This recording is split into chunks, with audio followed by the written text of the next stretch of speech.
बिहार में यह कहा जा रहा है कि नीतीश कुमार की अगुवाई में जेडीयू बड़ा खेल कर सकती है, लेकिन यह खेल है क्या और इसकी जरूरत क्यों आन पड़ी।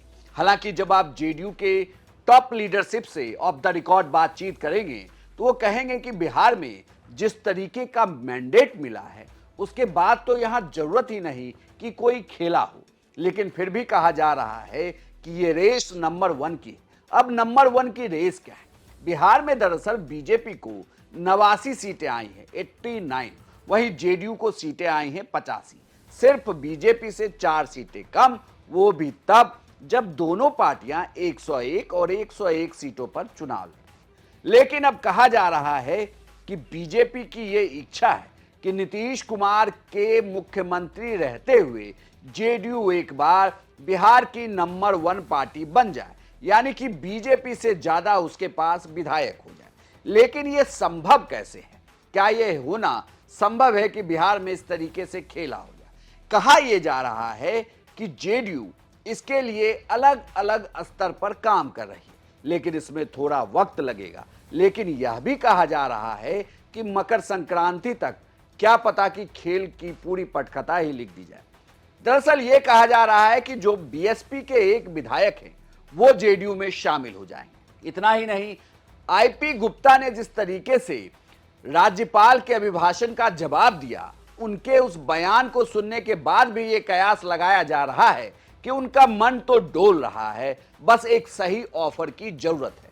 यानी कि 2 विधायक तो इस तरफ आ सकते हैं, क्योंकि ये दोनों एक एक ही हैं और इनको आने में किसी तरीके की दिक्कत नहीं होगी, यानी कि ये जेडीयू के हो जाएंगे। ऑफर क्या दिया जाएगा, इस पर सवाल उठ सकता है।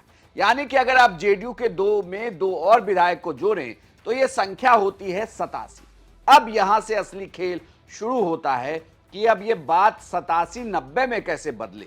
तो इसके लिए चाहिए आपको 3 विधायकों की जरूरत। यह कहा जा रहा है कि एआईएमआईएम के साथ फिर से खेला हो सकता है। एआईएमआईएम के जीते हैं कुल 5 विधायक और उनके 3 विधायक टूट सकते हैं। यह भी कहा जा रहा है कि यह भी हो सकता है कि उनके चारों विधायक टूट जाए, सिर्फ अख्तरुल ईमान एक बार फिर से बच जाए। वो इसलिए भी क्योंकि जब नीतीश कुमार से बातचीत हुई, मुलाकात हुई एआईएमआईएम के विधायकों की, तो उन्होंने खुलकर नीतीश कुमार की तारीफ कर दी। हालांकि ये मुलाकात सीमांचल के विकास के लिए हुई थी, लेकिन ये कहा जा रहा है कि सिर्फ सीमांचल के विकास की ही बात नहीं थी, बल्कि इसमें यह भी अंदेशा लगाया जा रहा है कि कोई भी विधायक इनके पाले में आ सकता है। तो क्या यह माना जाए कि एआईएमआईएम के विधायक अगर इधर आ गए तो यह संख्या बढ़कर हो जाती है 90। अब थोड़ा और इंतजार करिए। दरअसल यह कहा जा रहा है कि जो कांग्रेस के 6 विधायक हैं, इससे भी जेडीयू संपर्क में, इन्हें भी साधने की कोशिश की जा रही है और अगर ये सध गए तो ये भी पार्टी का हिस्सा हो जाएंगे और यह संख्या जेडीयू को बिहार की सबसे बड़ी पार्टी बनाती हुई दिखेगी।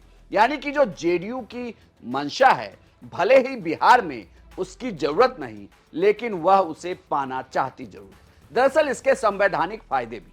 संवैधानिक फायदा यह है कि कोई भी पार्टी अगर वह नंबर 1 होती है, यानी कि उसके विधायकों की संख्या सबसे ज्यादा होती है, तो कभी भी सरकार में अस्थिरता होने पर सबसे पहले सरकार बनाने का कॉल उसी पार्टी को राज्यपाल की तरफ से दिया जाता है।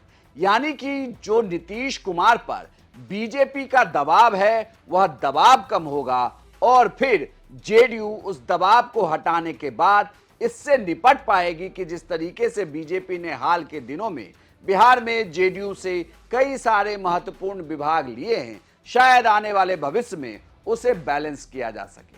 यानी कुल मिलाकर देखा जाए तो जेडीयू खेला तो करना चाहती है, लेकिन उसमें लगेगा फिलहाल वक्त। आपको यह जानकारी कैसी लगी हमें कमेंट बॉक्स में लिखकर जरूर बताएं और बिहार की तमाम खबरों के लिए आप देखते रहिए सिर्फ बिहार तक।